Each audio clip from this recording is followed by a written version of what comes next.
بسم اللہ الرحمن الرحیم۔ مہر النساء عرف مومو قسط نمبر 11 کے ساتھ آپ کی خدمت میں حاضر ہیں۔ مومو گئی تو اپنے ساتھ زندگی کی رنگینیاں، روشنیاں اور تتلیاں بھی لے گئی۔ میری ذات، میرا وجود، میری زندگی، سب کچھ بہت بے کیف اور بے رونق سا ہو کر رہ گیا تھا۔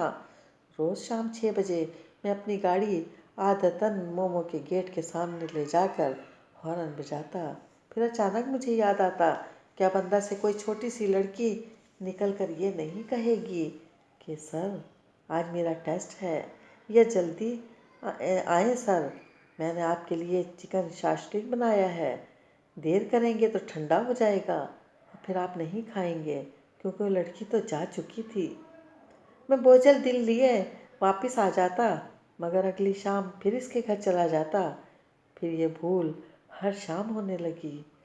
15.5 برس کی عادتیں اتنی آسانی سے تو نہیں جاتی۔ جیسے ہر بندہ اپنے گھر واپس لوٹتا ہے، اسی طرح ہر شام میں اس کے گھر جاتا تھا۔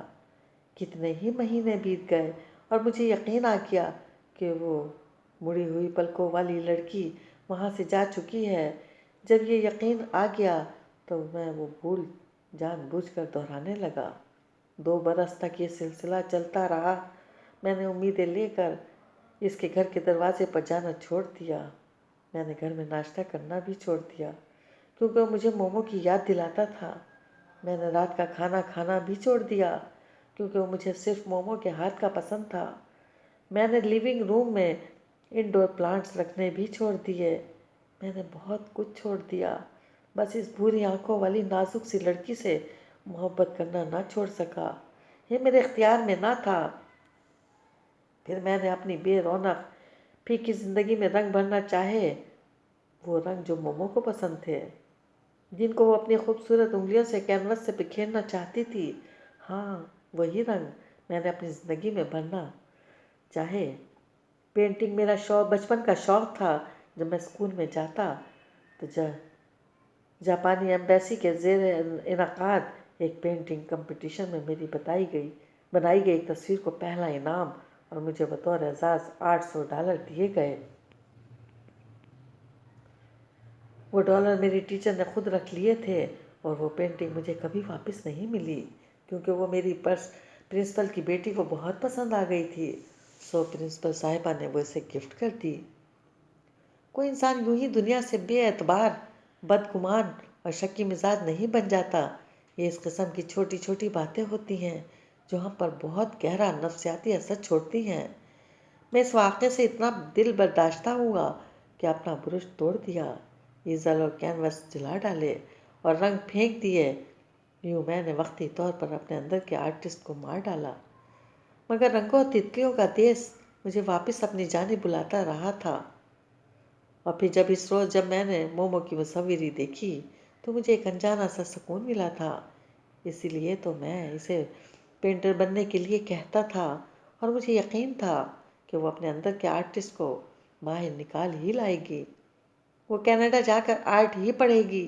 مومو کی انگلیاں یہ بات کہتی تھیں اور میرا دل یہ بات کہتا تھا۔ مومو کے جانے کے تیسرے برس میں نے ایک آرٹ اکیڈمی شام 6 سے 7 جوائن کر لی۔ جو وقت میں پہلے مومو کو دیتا تھا، اب مومو کے رنگوں کو دے رہا تھا۔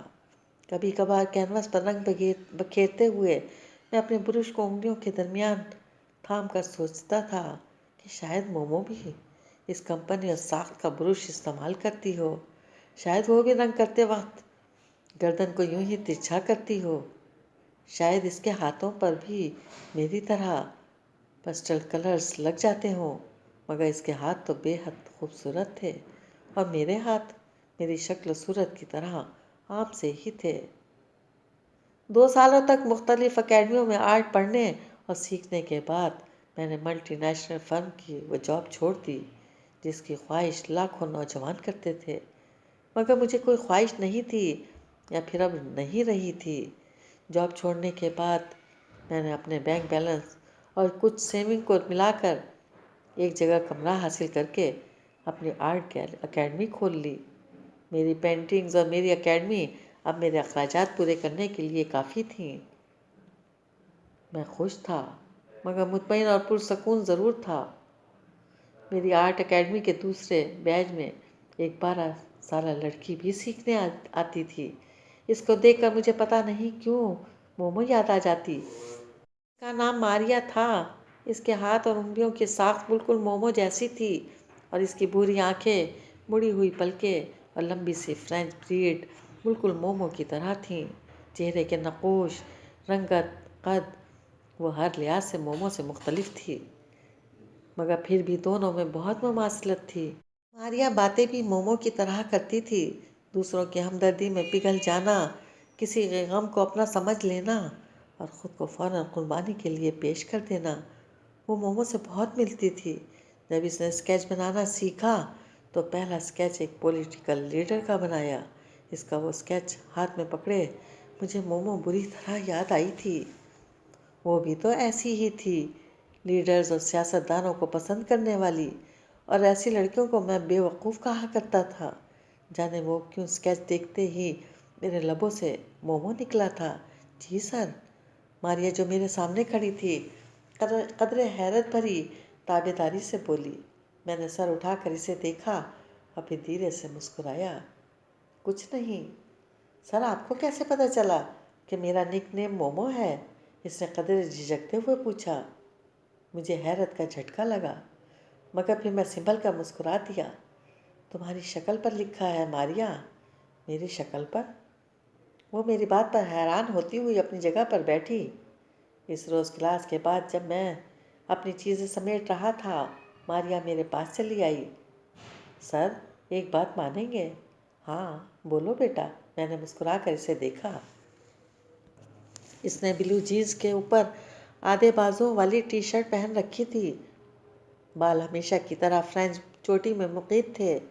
یہ حلیہ تو کسی اور کا بھی ہوتا تھا، میں یاد نہیں کرنا چاہتا تھا۔ سر، آپ میرا پورٹریٹ بنائیں گے؟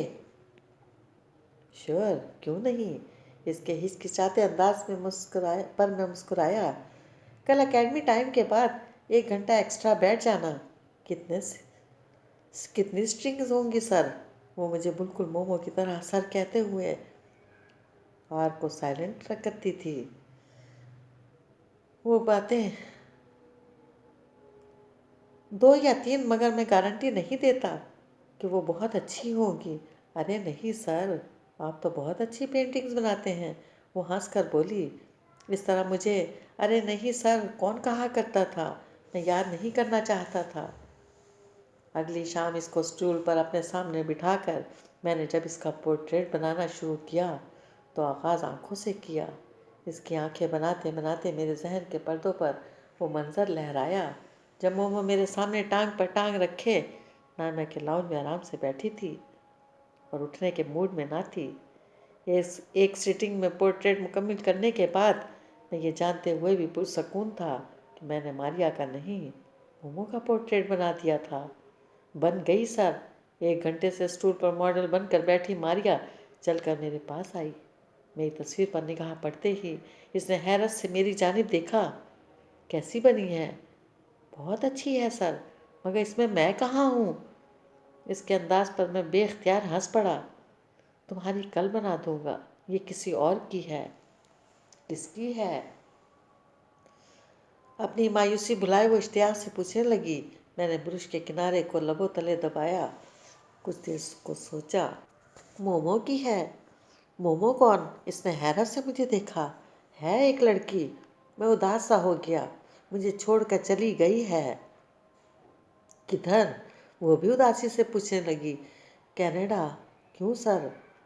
وہ میرے پاس رکھے اسٹول پر بیٹھ گئی۔ میں نے اسے ناراض کر دیا تھا۔ میں سر جھکائے بتانے لگا۔ تو آپ منا لیں نا۔ میں نے سر اٹھا کر مغموم انداز میں مسکراتے ہوئے اسے دیکھا۔ مجھے اس کو منانا نہیں آتا۔ کیوں سر؟ میں نے اسے کبھی منایا ہی نہیں۔ تو آپ منا لیں نا۔ کیسے؟ میں نے ابرو اٹھائے۔ کہہ دیں I am sorry, so simple, اس نے آرام سے کہہ دیا۔ ہر بات آئی ایم سوری سے حل نہیں ہو جایا کرتی ماریا۔ سر، مجھے پوری کلاس مومو کہتی ہے، آپ ماریا کیوں کہتے ہیں؟ وہ میری آنکھوں میں جھانکتے ہوئے سنجیدگی سے پوچھ رہی تھی۔ میری صرف ایک ہی مومو تھی، بہت اچھی فرینڈ تھی وہ میری، تمہاری کوئی فرینڈ ہے ماریا؟ میں نے یوں ہی پوچھ لیا۔ اس نے افسردگی سے نفی میں سر ہلا دیا۔ میری کوئی فرینڈ بنتی ہی نہیں ہے۔ ارے وہ کیوں؟ میں نے حیرت سے اسے دیکھا۔ وہ میری بات کا جواب دینے کے بجائے اٹھ کر چلی گئی۔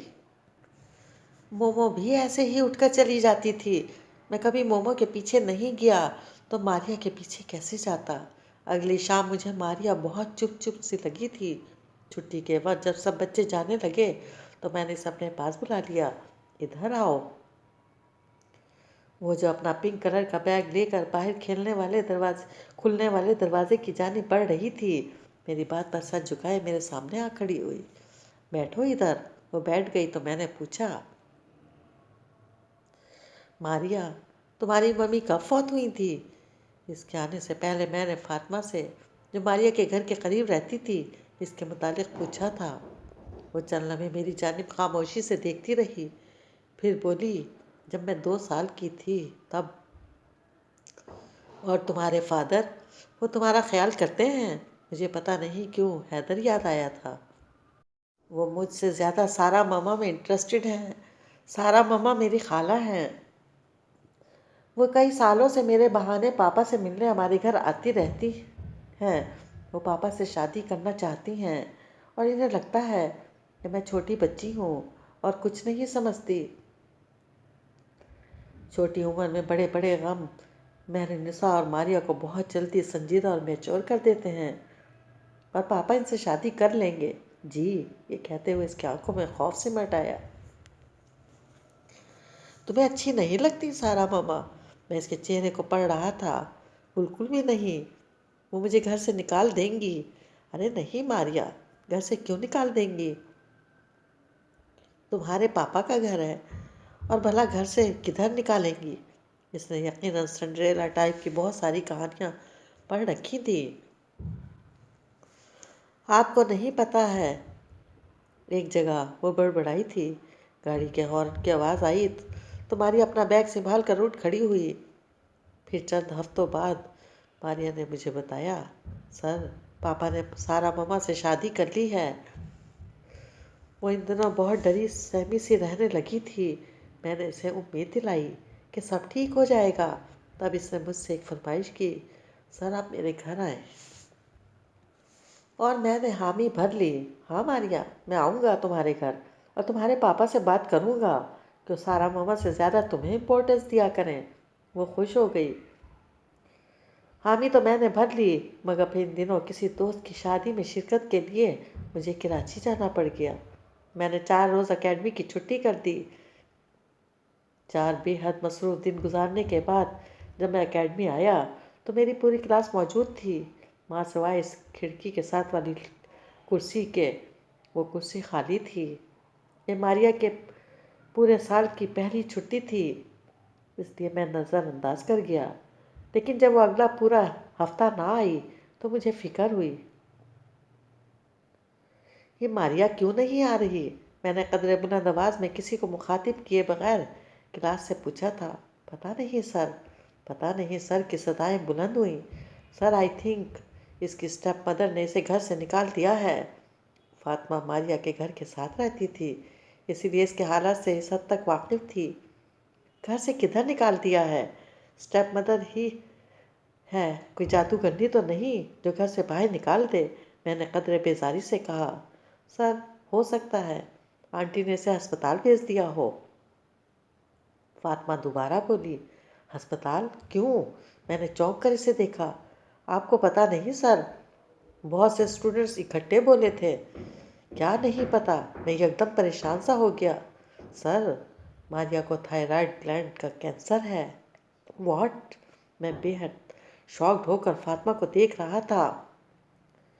ماریا کہتی تھی اسے کوئی دوست نہیں بناتا، اس کی وجہ یہ تھی کہ وہ بیمار تھی، زندگی سے لڑ رہی تھی۔ کینسر کوئی چھوت کا مرض نہیں تھا، مگر یہ ہمارے معاشرے کا المیہ ہے کہ بیمار اور معذور انسانوں کو تنہا کر دیا جاتا ہے۔ وہ چھوٹی سی لڑکی جو مجھے مومو کی یاد دلاتی تھی، وہ بھی اسی المیہ کا شکار تھی۔ کب ہوا اسے کینسر؟ میں فکر مندی سے پوچھنے لگا۔ کافی عرصے سے ہے، اب تو آخری سٹیج ہے۔ چند ماہ پہلے ڈاکٹرز نے کہا تھا کہ اس کے پاس 6 ماہ سے 1 برس تک کا وقت ہے۔ فاطمہ کے لہجے میں تعصب تھا۔ میں ساری علاقہ بے دھیانی سے اسٹوڈنٹس کے اسائنمنٹ دیکھنے لگا۔ دل میں مجھے بار بار ماریا کا خیال آ رہا تھا۔ پتہ نہیں وہ کدھر ہوگی، کس حال میں ہوگی۔ اگر اس کی سوتیلی ماں نے اسے گھر سے نکال کر ہسپتال بھیج دیا ہو تو وہاں اس کے ساتھ کوئی ہوگا، یا وہ تنہا کمرے میں اپنی زندگی کے آخری دن کاٹ رہی ہوگی۔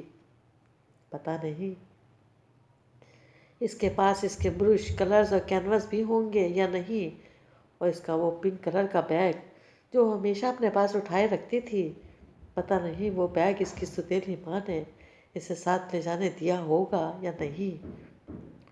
بہت سے سوال تھے جن کے جواب میرے پاس نہیں تھے۔ میرا دل ارد گرد سے سخت اچاٹ ہو چکا تھا۔ میں نے بچوں کی جلدی چھٹی کر دی اور خود اپنے داخلہ رجسٹر سے ماریا کے والد کے ID کارڈ کی فوٹو کاپی سے اس کا ایڈریس لے کر اس کے گھر چلا آیا۔ اس کی بے حد خوبصورت مگر سرد مہر سوتیلی ماں نے انتہائی کھردرے اور روکھے انداز میں مجھے اتنا ہی بتایا: کل صبح آپریشن ہے مومو کا، CMH میں ایڈمٹ ہے۔ میں نے کمرہ نمبر پوچھ کر استفسار کیا: اس کے پاس کوئی ہے یا وہ اکیلی ہے؟ حسان صاحب، ہم یہاں فارغ نہیں بیٹھے کہ مومو کی پائنتی سے لگ کر اس کا دل بہلائیں۔ 100 کام ہوتے ہیں، فرصت کسے ہے یہاں؟ جب ٹائم ملتا ہے تو چلے جاتے ہیں۔ انداز میں لا تعلقی اور بے نیازی تھی۔ وہ واقعی سنو وائٹ والی سوتیلی ماں تھی۔ میں ماریا سے ملنے اسلام آباد سے پنڈی CMH چلا گیا۔ سارا نے جان بوجھ کر اسے پنڈی میں داخل کروایا تھا تاکہ اس کا باپ اس سے ملنے روز روز نہ جا سکے۔ میں نے تازہ سرخ گلابوں کا ایک بوکے خریدا اور ہسپتال آ گیا۔ ایسا ہی ایک بوکے میں نے مومو کو بھی دیا تھا، اور حیدر کہتا تھا مومو نے وہ پھول کتابوں میں سکھا کر رکھے ہوئے تھے۔ مومو کو ذہن سے جھٹک کر میں ماریا کے وارڈ کی طرف چلا گیا۔ دروازہ ہلکا سا بجا کر میں اندر داخل ہوا اور ایک درمیانے سائز کا وارڈ تھا۔ درمیان میں پردوں سے پارٹیشن کیا ہوا تھا۔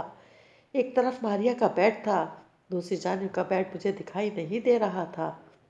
مومو، ماریا بیڈ پر تکیوں کے سہارے ٹیک لگا کر لیٹی ہوئی تھی۔ وہ چھت کو دیکھ رہی تھی۔ آہٹ پر اس نے نگاہیں گھما کر میری جانب دیکھا۔ ایک دم اس کی بھوری آنکھوں میں حیرت نما خوشی ابھری تھی۔ سر آپ ادھر؟ اس نے اٹھ کر بیٹھنے کی کوشش کی۔ میں نے اشارے سے روکا۔ یہ جو اس چھوٹی سی گڑیا نے بغیر بتائے اتنی ڈھیر ساری چھٹیاں کی ہیں نا، اس کے لیے جب اس کے سر ڈانٹنے آئے ہیں۔ میں نے مسکراتے ہوئے کہہ کر پھولوں کا گلدستہ اس کے ہاتھ میں دیا۔ Thank you sir. اس نے انہیں دے سونگھا۔ وہ بہت خوش اور فریش نظر آنے لگی تھی، ورنہ جس پل میں داخل ہوا تھا وہ مجھے بہت پسماندہ لگی تھی۔ اس کی آنکھوں کے گرد سیاہ حلقے پڑے تھے، چہرہ سوکھ چکا تھا، گال اندر کو چلے گئے تھے اور رنگت یرقان کے مریضوں کی طرح زرد تھی۔ مجھے ریڈ روز بہت اچھے لگتے ہیں سر، کیونکہ ان کا میسج بہت اچھا ہوتا ہے نا سر؟ وہ سر اٹھا کر میری جانب دیکھتے ہوئے مسکراتے ہوئے پوچھ رہی تھی۔ میرے ذہن کی رو کہیں اور بھٹک گئی۔ ایسی ہی بات مومو نے بھی کہی تھی۔ میں نے سر جھٹکا۔ کیسی ہو مومو؟ میں اس کے ساتھ بیڈ پر بیٹھ گیا۔ ٹھیک ہوں سر، کل میرا آپریشن ہے۔ وہ اداس ہو گئی۔ اداس مت ہوا کرو مومو، تم مجھے بہت عزیز ہو۔ میں نے اس کا چھوٹا سا ہاتھ اپنے دونوں ہاتھوں میں لے کر آہستہ سے دبایا۔ سر، سارا ماما نے مجھے شروع سے بتا رکھا تھا کہ مجھے کینسر ہے۔ آپ کو پتہ ہے ڈاکٹرز بچوں کو یہ بات نہیں بتاتے۔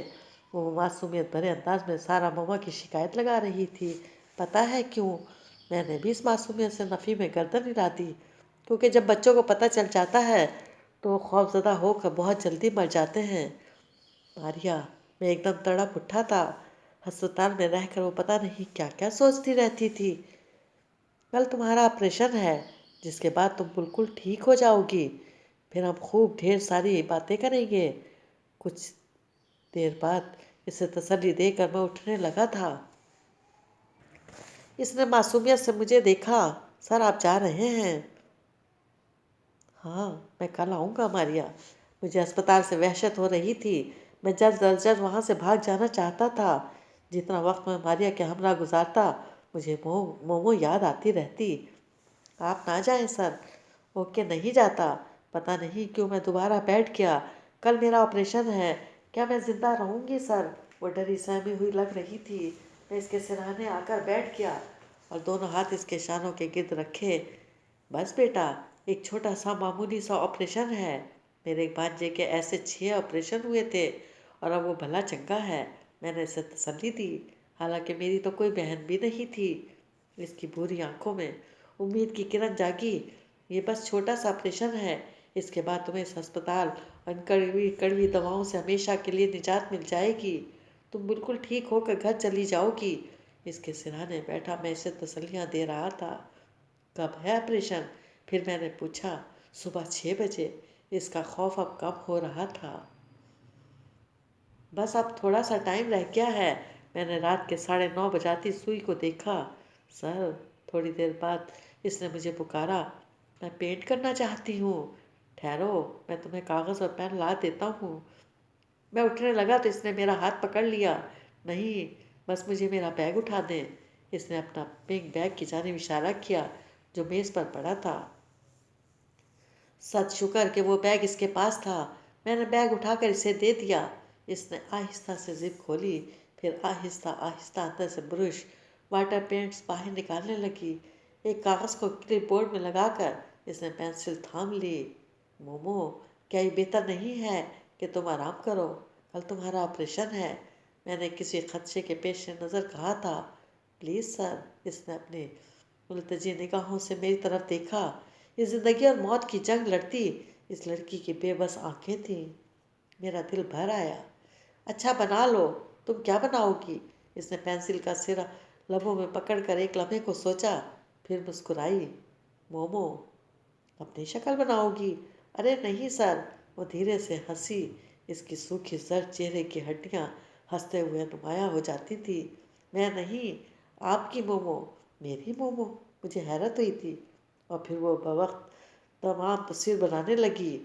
میری مہر النساء ہتھیلی تھوڑی تلے رکھیے فاتحانہ نگاہوں سے مجھے دیکھ رہی تھی۔ اس نے ایسے مجھے تب دیکھا تھا جب نائمہ میرے سامنے بدزبانی کی تھی۔ آپ کی مومو بہت اچھی ہے سر، آپ اپنی مومو کو بنا لیں پلیز، تصویر بناتے بناتے وہ بولی تھی۔ میں جواب میں کچھ نہ کہہ سکا۔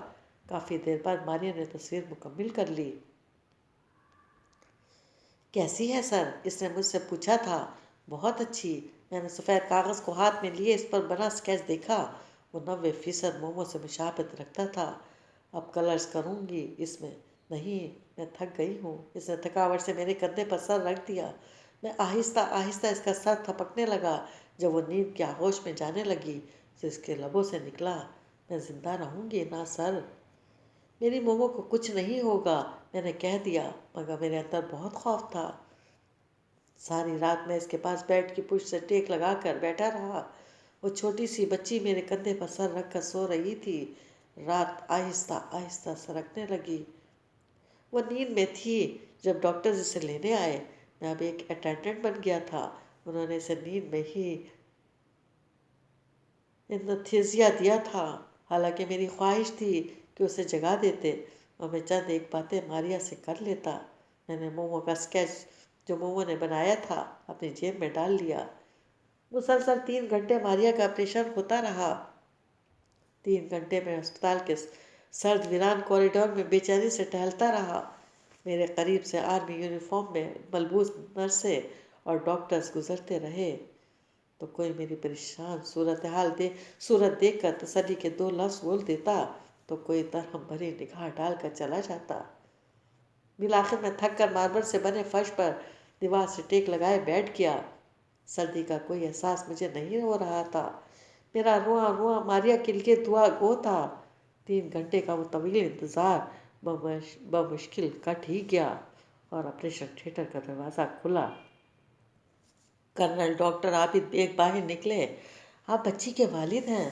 انہوں نے چہرے پر سے ماسک اور ہاتھوں سے گلوز اتارتے ہوئے مخاطب کیا۔ نہیں، مگر میں اس کا انکل ہوں۔ کیسی ہے وہ؟ میں نے دھڑکتے دل کے ساتھ پوچھا۔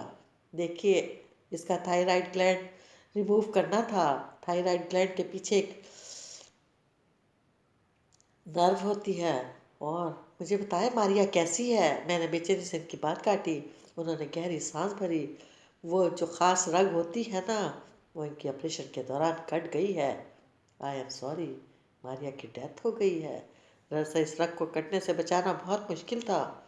وہ کیا کچھ کہہ رہے تھے میں سن نہیں پا رہا تھا. مجھے سنائی ہی نہیں دے رہا تھا. بہت کچھ میرے ذہن میں گڑبڑ ہو رہا تھا. میری کلاس روم میں کھڑکی کے ساتھ رکھی وہ کرسی خالی تھی. وہ کرسی ماریا کا انتظار کر رہی تھی. اور ڈاکٹر کہہ رہا تھا ماریا مر گئی، ماریا کی ڈیتھ ہو گئی. بالکل ویسے ہی ڈاکٹر ہاشمی کی بہو نے کہا تھا. حیدر کی ڈیتھ ہو گئی. حیدر مر گیا. بس اس ایک لفظ کا ناطا تھا. زندگی اور موت کے درمیان. وہ مر گئی، وہ مر گیا. کیوں قدرت اتنی ظالم ہوتی ہے؟ ماریا کو کیوں مار ڈالا؟ کیا مانگا تھا اس لڑکی نے زندگی سے سوائے اپنے رنگوں، خوشبو اور تتلیوں کے؟ وہ کیوں مر گئی؟ میرے سامنے اسٹریچر پر اس کی میت سفید چادر سے ڈھکی پڑی تھی. میں نے لرزتی انگلیوں سے چادر سرکا کر اس کا چہرہ دیکھا. سفید ساکت چہرہ. کتنی امید دلائی تھی میں نے اسے، کتنے جھوٹ بولے تھے میں نے اس سے. کتنی بار کہا تھا تم بچ جاؤ گی مومو، تمہیں کچھ نہیں ہوگا. اور مجھ پر یقین کر کے کتنے سکون سے آپریشن تھیٹر چلی گئی تھی. کئی برس ہوئے ایک مومو مجھ سے ناراض ہو کر چلی گئی تھی اور آج ایک دوسری مومو مجھ سے دور جا چکی تھی. کیوں مجھے سب چھوڑ کر جاتے ہیں؟ میں ہمیشہ آخر میں تنہا کیوں رہ جاتا ہوں؟